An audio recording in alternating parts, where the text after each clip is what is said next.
Subscribe now and press the bell icon. Never miss an update. नमस्कार सभी साथियों को स्वागत करता हूं सबका इस YouTube चैनल पर जिसका नाम है स्टडी विद PN लोधा। साथियों, रीट 2021 हेतु साइकोलॉजी का मॉडल पेपर नंबर 3 लेकर आया हूं, जिसमें कि आपको पूरे ही 30 क्वेश्चन मनोविज्ञान को देखने को मिलेंगे। तो लगभग आपके पास जो शेष दिन बचे हुए हैं 60-65 दिन, उन अंतिम दिनों में ऐसे टेस्ट आपको हल करना बहुत ही आवश्यक है। तो अपना पूरा मूल्यांकन कीजिए साइकोलॉजी का। इस टेस्ट को पूरा देख करके शुरू करते हैं। इस वीडियो को दोनों लेवल के लिए है, पूर्णतः नवीन प्रश्न है, नवीन तथ्य पर आधारित है। तो चलिए पहला क्वेश्चन आपके देखेंगे।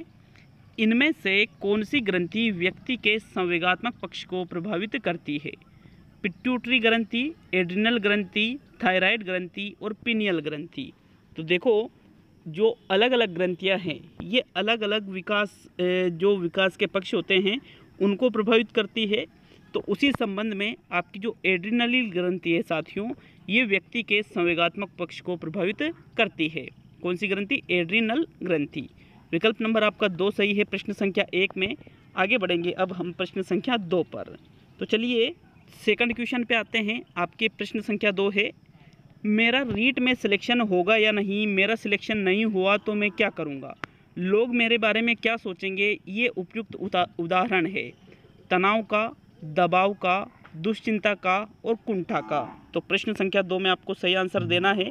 देखिए, यहाँ पर व्यक्ति अभी तो रीट का पेपर हुआ ही नहीं, उसके पहले क्या सोच रहा है वो? रीट में सिलेक्शन होगा या नहीं होगा, नहीं हुआ तो मैं क्या करूँगा, लोग मेरे बारे में क्या सोचेंगे। साथियों, उसको कहा जाता है दबाव। क्या कहा जाता है? इसको दबाव कहा जाता है। विकल्प नंबर आपका 2 जो है वो आंसर आपके सेकंड क्वेश्चन में सही रहेगा। तो चलिए आगे बढ़ेंगे अब हम प्रश्न संख्या 3 पर। लेकिन मैं आपको एक सूचना दे दूं कि सुबह 8 बजे पर्यावरण का टेस्ट नंबर 11 आ रहा है, और ये टेस्ट नंबर 11 कुछ स्पेशल और कुछ विशेष है। क्यों?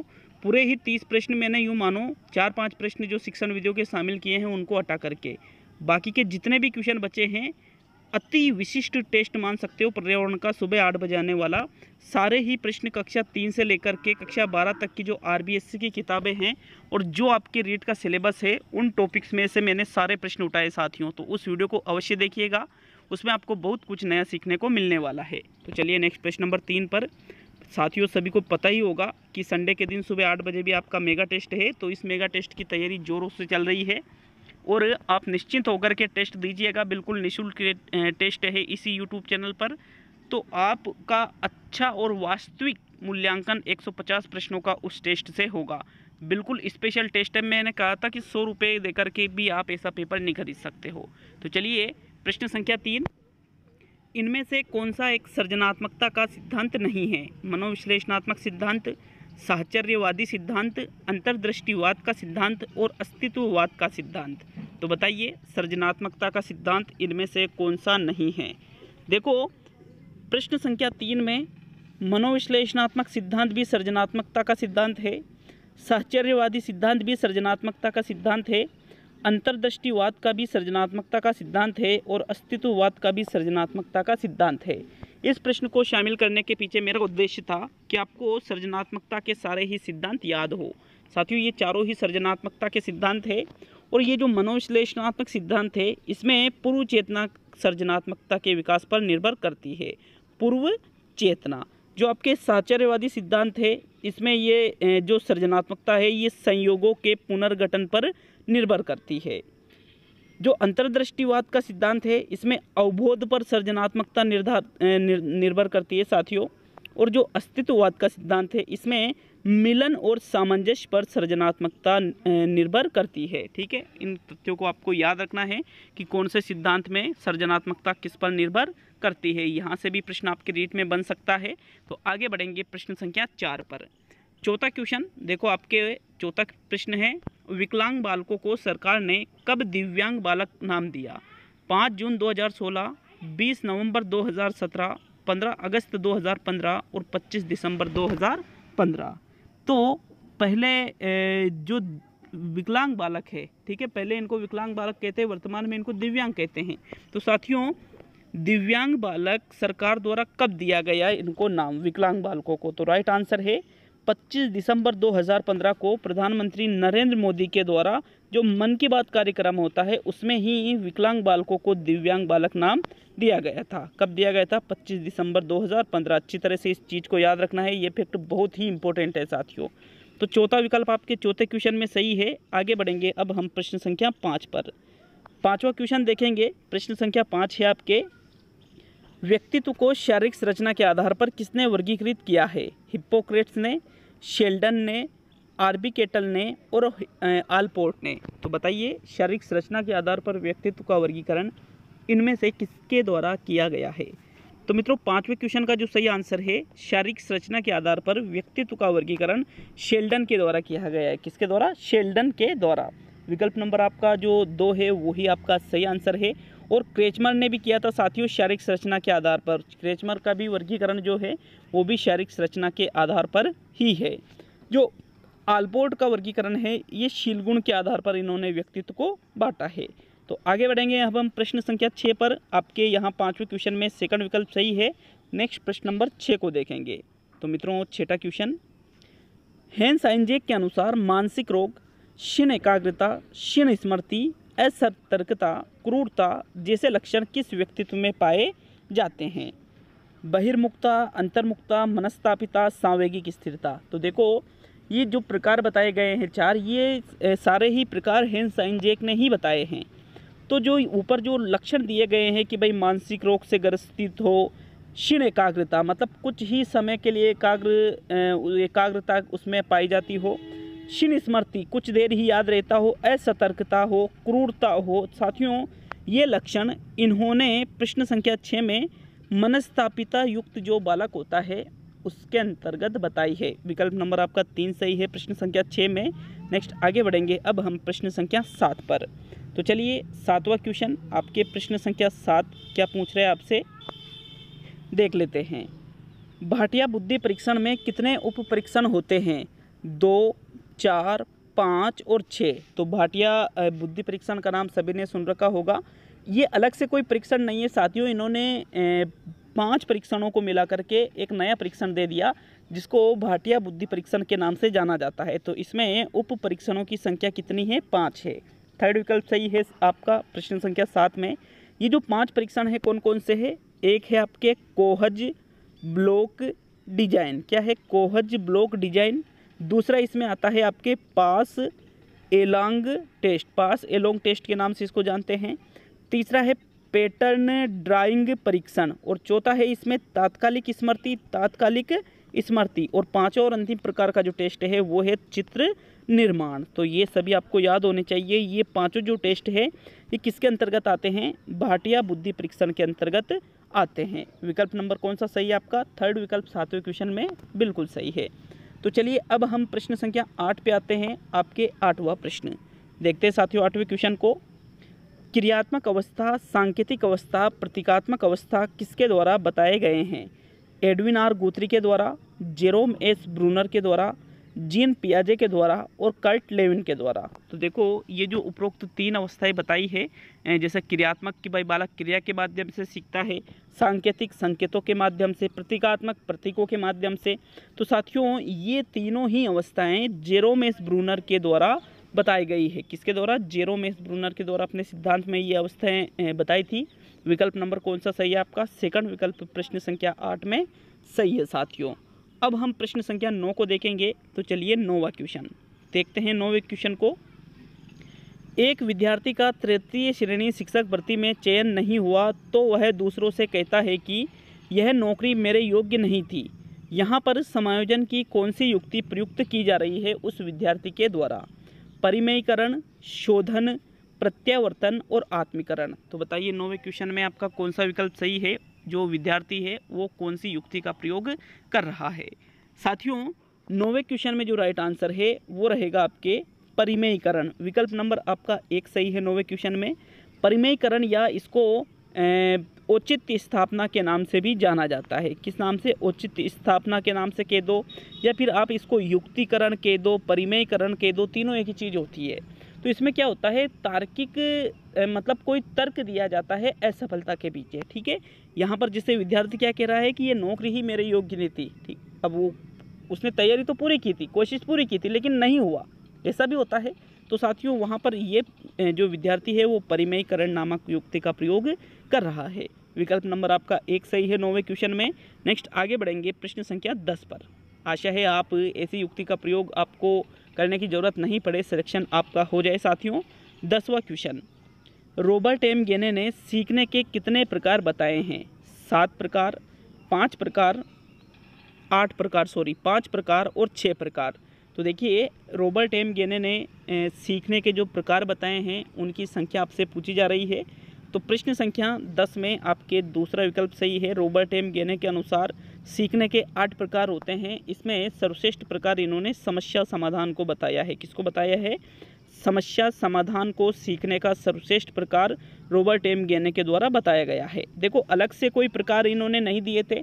इन्होंने भी क्या किया था साथियों, जैसे भाटिया बुद्धि परीक्षण में 5 परीक्षणों को शामिल करके एक नया परीक्षण बना दिया, उसी प्रकार जो सीखने के तरीके बता रखे थे पहले ही उनको एक क्रम में जमा दिया और अलग से उस सिद्धांत को दे दिया। तो यही रॉबर्ट एम गेने का सिद्धांत था। विकल्प नंबर आपका 2 सही है प्रश्न संख्या 10 में। नेक्स्ट आगे बढ़ेंगे अब हम प्रश्न संख्या 11 पर। तो चलिए 11वें क्वेश्चन को देखेंगे। किशोरावस्था में बालक अच्छे से तैयार होते हैं, दर्पण में अपने आप को देखकर सोचते हैं कि मैं कितना सुंदर हूँ। फ्रायड ने किशोरावस्था की इस अवस्था को क्या कहा है? इलेक्ट्रा, ओडिपस, नर्सिज्म और ओटिज्म। तो देखो प्रश्न संख्या 11 में सही आंसर बता दीजिए। किशोरावस्था है, बालक खुद को ही देख रहे हैं दर्पण में और खुद ही सोच रहे हैं कि मैं बहुत सुंदर हूँ। साथियों ये चीज़ें नर्सिज्म में होती है, जिसको स्व प्रेम भी कहा जाता है। क्या कहा जाता है? स्व प्रेम, खुद से प्रेम करना। अक्सर ये किशोरावस्था में होता है। विकल्प नंबर आपका 3 सही है 11वें क्वेश्चन में। नेक्स्ट प्रश्न नंबर 12 को देखेंगे। तो चलिए 12वें क्वेश्चन पे आते हैं। निम्न कथनों में से वृद्धि एवं विकास के बारे में कौन सा कथन सत्य है? वृद्धि मनोवैज्ञानिक है और विकास भौतिक है। वृद्धि भौतिक है जबकि विकास मनोवैज्ञानिक है। वृद्धि तथा विकास दोनों मनोवैज्ञानिक है और वृद्धि व विकास दोनों भौतिक है। तो बताइए वृद्धि और विकास के बारे में कौन सा कथन यहाँ पर आपको सही लग रहा है? साथियों वृद्धि भौतिक होती है न कि मनोवैज्ञानिक, इसलिए ये तीनों ही विकल्प गलत हो जाते हैं। तो यहाँ पर जो भौतिक वाला विकल्प है कि वृद्धि तो क्या है? भौतिक है, जो हमें बाहर से दिखाई देती है कि भाई वजन बढ़ रहा है, आकार बढ़ रहा है, लंबाई बढ़ रही है, ये चीज़ें है भौतिक जो हमें दिखाई देती है। और विकास क्या है साथियों? मनोवैज्ञानिक है। विकल्प नंबर आपका जो 2 है प्रश्न संख्या 12 में वही आपका सही आंसर है। तो चलिए अब हम आगे बढ़ेंगे प्रश्न संख्या 13 पर। यहाँ पर कौन सा विकल्प है सही? सेकंड विकल्प। तो नेक्स्ट प्रश्न संख्या 13 है। देखो किसी भी प्रश्न पे डाउट हो तो कमेंट जरूर कर देना। मैस्लो ने अभिप्रेरणा के कितने प्रेरक बताए हैं? 5 प्रेरक, 3 प्रेरक, 4 प्रेरक और 2 प्रेरक।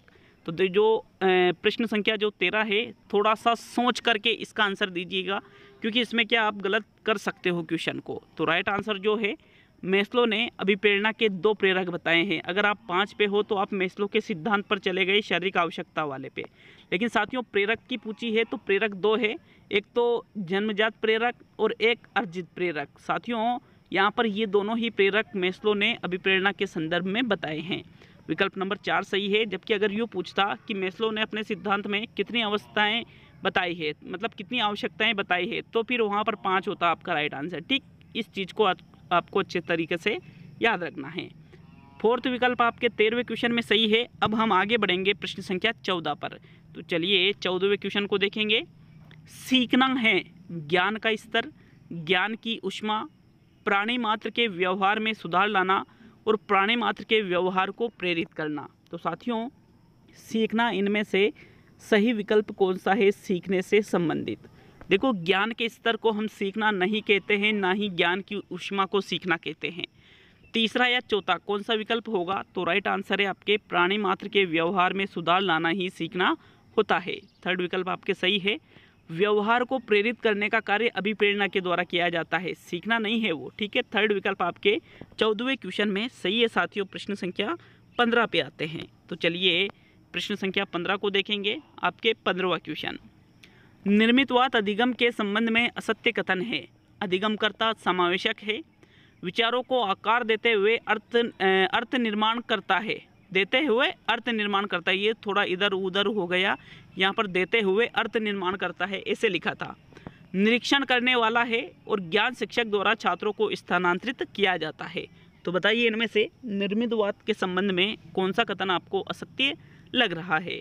प्रश्न संख्या 15 में सही आंसर क्या है। देखो, निर्मितवाद अधिगम में क्या होता है, छात्र खुद ही ज्ञान का निर्माण करता है, तो ये तो सही है। अधिगम करता इसमें समावेशक भी होता है और निरीक्षण भी करता है, लेकिन साथियों शिक्षक द्वारा छात्रों को ज्ञान स्थानांतरित नहीं किया जाता है, क्योंकि शिक्षक थोड़ी ज्ञान देगा, छात्र खुद ज्ञान की खोज करते हैं। इसलिए ये क्या हो गया, आपके निर्मितवाद के संबंध में ये एक असत्य कथन हो गया। विकल्प नंबर आपका 4 सही है 15वें क्वेश्चन में। नेक्स्ट आगे बढ़ेंगे अब हम प्रश्न संख्या 16 पर। तो चलिए 16वें क्वेश्चन को देखेंगे। आपके प्रश्न संख्या 16 ये देखिएगा, कौन सा कथन अधिगम की प्रक्रिया को निर्देशित करता है। अधिगम एक प्रक्रिया है, अधिगम एक उत्पाद है। अधिगम कभी उत्पाद है तो कभी प्रक्रिया है, और अधिगम प्रक्रिया एवं उत्पाद दोनों है। देखिए, इस क्वेश्चन को मैंने एक बार बहुत समय पहले किया था, बहुत टाइम पहले इस क्वेश्चन को मैंने टेस्ट में लिया था। वहाँ पर शायद मैंने यहाँ आपको चौथा विकल्प बताया था कि अधिगम प्रक्रिया एवं उत्पाद दोनों है, और फिर आप लोगों का कमेंट भी आया था।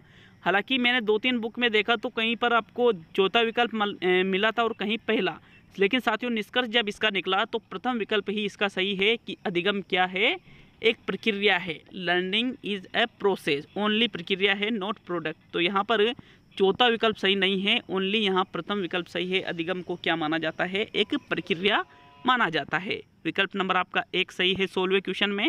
नेक्स्ट अब हम आगे बढ़ेंगे प्रश्न संख्या 17 पर। तो चलिए 17वें क्वेश्चन को देखते हैं। आपके प्रश्न संख्या 17, मानव विकास के संबंध में कौन सा कथन गलत है। विकास रेखीय होता है, विकास पूर्वानुमेय होता है, विकास निरंतर होने वाली प्रक्रिया है, और विकास सामान्य से विशिष्ट की ओर होता है। तो बताइए मानव विकास के संबंध में इनमें से कौन सा कथन आपको गलत लग रहा है। साथियों प्रश्न संख्या 17 में चौथा विकल्प हम देखें तो सामान्य से विशिष्ट की ओर ही होता है, विशिष्ट से सामान्य की ओर नहीं होता है, ये तो सही है। निरंतर चलने वाली प्रक्रिया है, बिल्कुल विकास गर्भावस्था से ही शुरू हो जाता है। कहाँ से, गर्भावस्था से, जबकि वृद्धि जन्म से चालू होती है। साथियों निरंतर ये चलता रहता है विकास जब तक कि व्यक्ति की मृत्यु नहीं हो जाती है।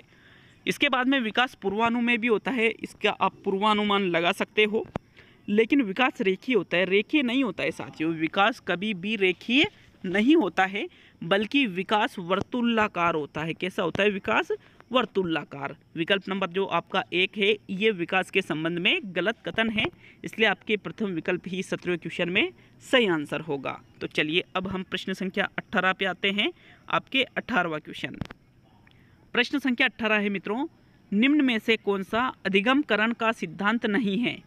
अधिगम संदर्भित है, अधिगम तात्कालिक है, अधिगम सामाजिक क्रिया है, और अधिगम एक सक्रिय क्रिया है। तो अधिगमकरण के सिद्धांत के अंतर्गत हम किसको सम्मिलित नहीं करेंगे, कौन अधिगमकरण के सिद्धांत में शामिल नहीं होगा।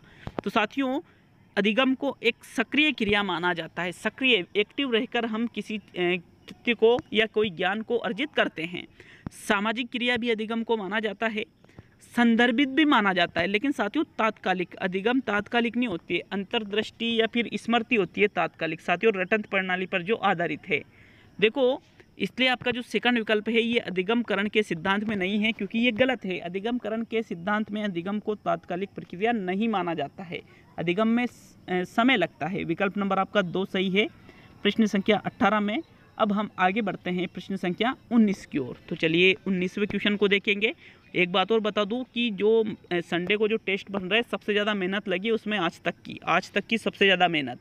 तो सुबह 8 बजे ज़रूर आ जाइएगा चैनल पर, 8 बजे टाइम अच्छी तरह से याद रखना, और एक एक क्वेश्चन को अच्छी तरह से देख करके 150 प्रश्नों को सोल्व करना। लेवल 1 के लिए भी 150 प्रश्न हैं, और लेवल 2 SC/ST वालों के लिए भी पूरे ही 150 प्रश्न हैं। साथियों ज़रूर से ज़रूर अटेंड करिएगा उसको। 19वां क्वेश्चन, इनमें से कौन सा गिलफोर्ड के त्रिविमीय सिद्धांत के विषय वस्तु आयाम का घटक नहीं है। प्रणाली, प्रतीकात्मक, शाब्दिक और व्यावहारिक। तो जो गिलफोर्ड ने त्रिविमीय सिद्धांत दिया है उसमें 3 विमय बताई है। एक तो बताई है साथियों आपके संक्रिया, ठीक है, एक बताई है विषय वस्तु, और एक बताया है उत्पाद। तो यहाँ पर विषय वस्तु का घटक कौन सा नहीं है। देखो विषय वस्तु के घटकों को गिलफोर्ड ने 4 भागों में बांटा है। कौन कौन सी, एक तो है आकृतिक, एक है शाब्दिक, एक है सांकेतिक, और एक है व्यवहारिक। तो ये 4 प्रकार की विषय वस्तु इन्होंने बताई है। यहाँ पर जो सांकेतिक है इसको प्रतीकात्मक के नाम से भी जाना जाता है, व्यवहारिक भी बताई है, शाब्दिक भी बताई है। साथियों प्रणाली जैसी कोई विषय वस्तु इन्होंने नहीं बताई है, इसलिए आपका जो प्रथम विकल्प है 19वें प्रश्न में यही आपका सही आंसर होगा। तो अब हम 20वें क्वेश्चन की ओर बढ़ते हैं। तो चलिए 20वें क्वेश्चन को देखेंगे। अभिरुचि, अभिवृत्ति, उपलब्धि तथा लिंग कौन सी विभिन्नताओं के क्षेत्र के अंतर्गत आते हैं?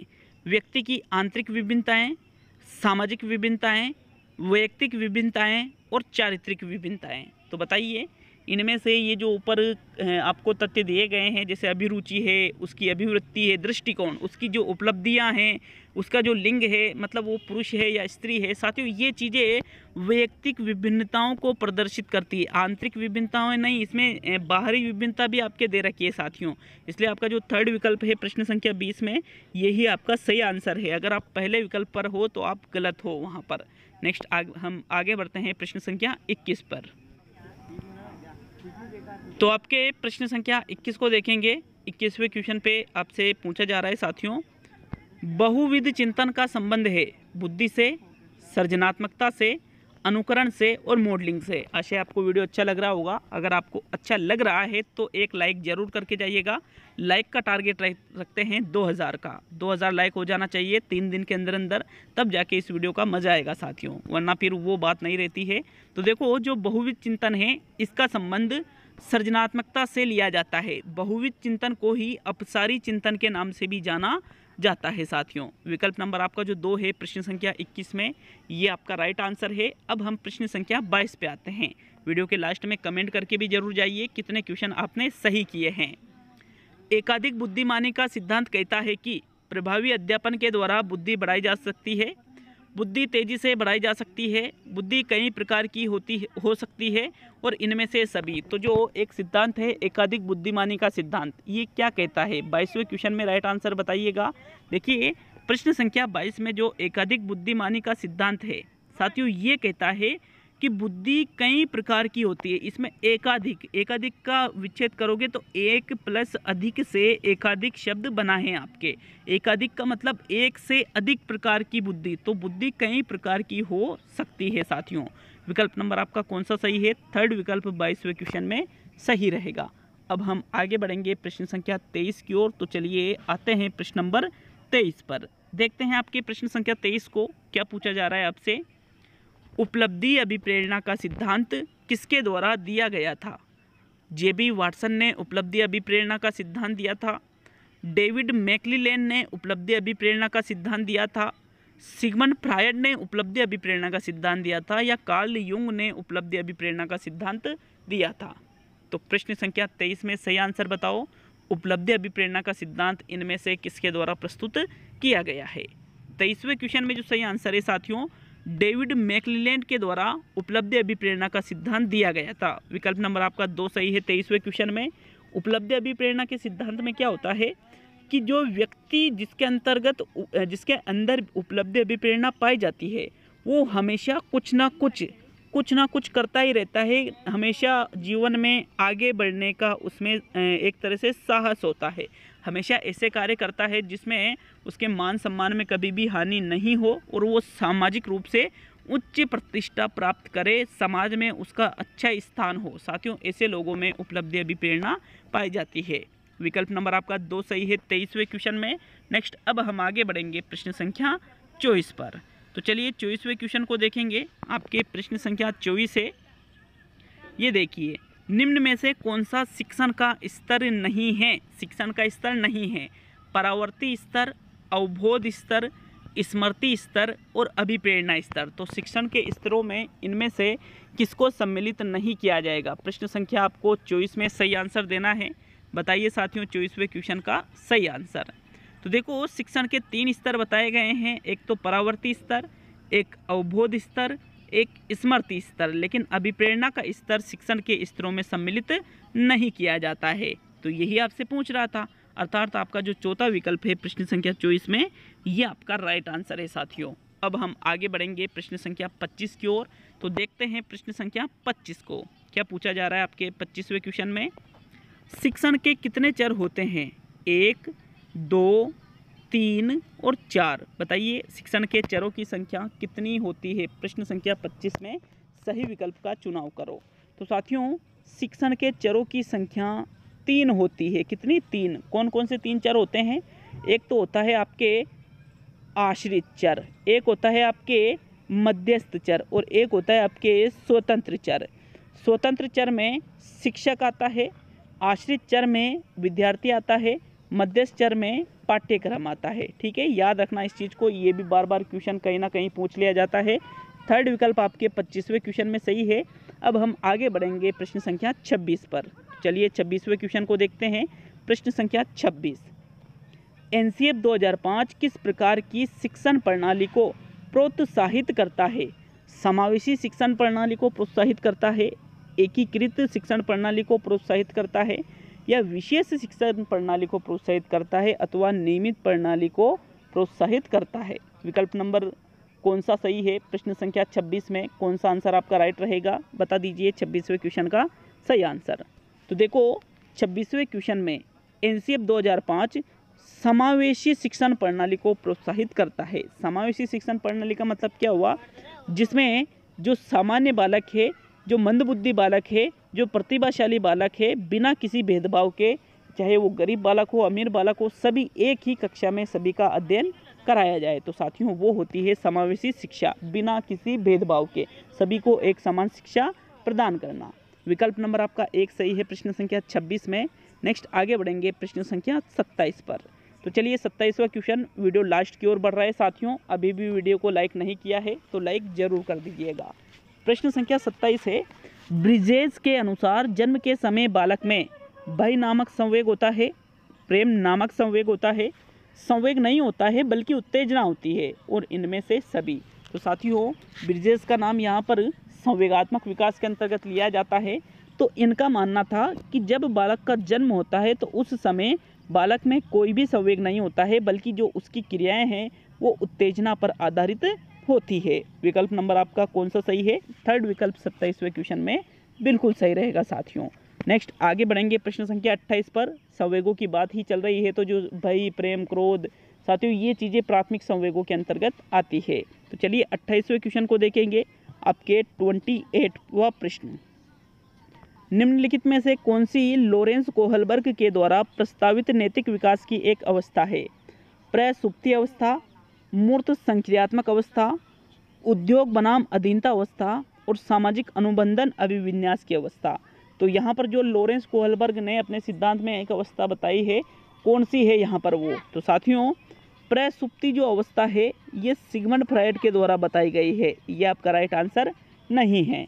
मूर्त संक्रियात्मक अवस्था जीन पियाजे के द्वारा बताई गई है, ये भी आपका राइट आंसर नहीं है। उद्योग बनाम अधीनता की अवस्था यहाँ पर इरिक एरिक्सन के द्वारा बताई गई है, इसलिए ये भी आपका राइट आंसर नहीं है। ये मनोलैंगिक विकास के सिद्धांत की अवस्था है, ये संज्ञानात्मक विकास के सिद्धांत की अवस्था है, ये मनोसामाजिक विकास के सिद्धांत की अवस्था है, और यहाँ पर जो चौथी अवस्था है सामाजिक अनुबंधन अभिविन्यास की अवस्था, ये लॉरेंस कोहलबर्ग के जो सिद्धांत है नैतिक विकास का, उस सिद्धांत की ये एक अवस्था है साथियों। तो चौथा विकल्प आपके 28 में सही है। नेक्स्ट अब हम आगे बढ़ते हैं प्रश्न संख्या 29 पर। तो चलिए सेकंड लास्ट क्वेश्चन देखेंगे। चिंतन क्या है? प्रतीकों का प्रयोग करना चिंतन है, भाषा का प्रयोग करना चिंतन है, प्रात्यक्षिक प्रक्रिया चिंतन है, और संप्रत्यय अधिगम चिंतन है। तो बताइए इनमें से चिंतन को क्या माना जाता है? देखिए चिंतन को प्रतीकों का प्रयोग माना जाता है, प्रतीकों का प्रयोग ही चिंतन कहलाता है। विकल्प नंबर कौन सा सही है आपका? प्रथम विकल्प 29वें क्वेश्चन में सही है साथियों। वीडियो अच्छा लगा या नहीं लगा हमें कमेंट में ज़रूर बता कर जाए। और याद रखिए मैंने कह दिया था कि सुबह 8 बजे पर्यावरण का स्पेशल टेस्ट है, कक्षा 3 से लेकर के 12वीं तक की SST की किताबें हैं, राजस्थान अध्ययन की किताबें हैं, और आपके पर्यावरण की किताबें, सारी किताबें जो निचोड़ है वो चीज़ें मैंने उन टॉपिक्स में से निकाली है बहुत मेहनत से। तो उस वीडियो को ज़रूर देखिएगा 8 बजे वाले को।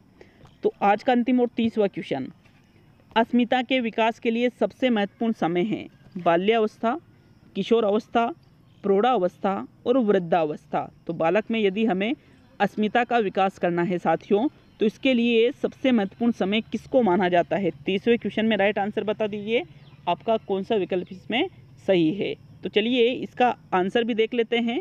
अस्मिता अस्मिता का मतलब होता है खुद की पहचान। तो साथियों इसके लिए किशोर अवस्था सबसे महत्वपूर्ण माना जाता है। विकल्प नंबर आपका 2 सही है प्रश्न 30 में। तो ये वीडियो पूरा हुआ, मिलते हैं सुबह 8 बजे वाले वीडियो में। सभी दोस्तों का बहुत बहुत धन्यवाद।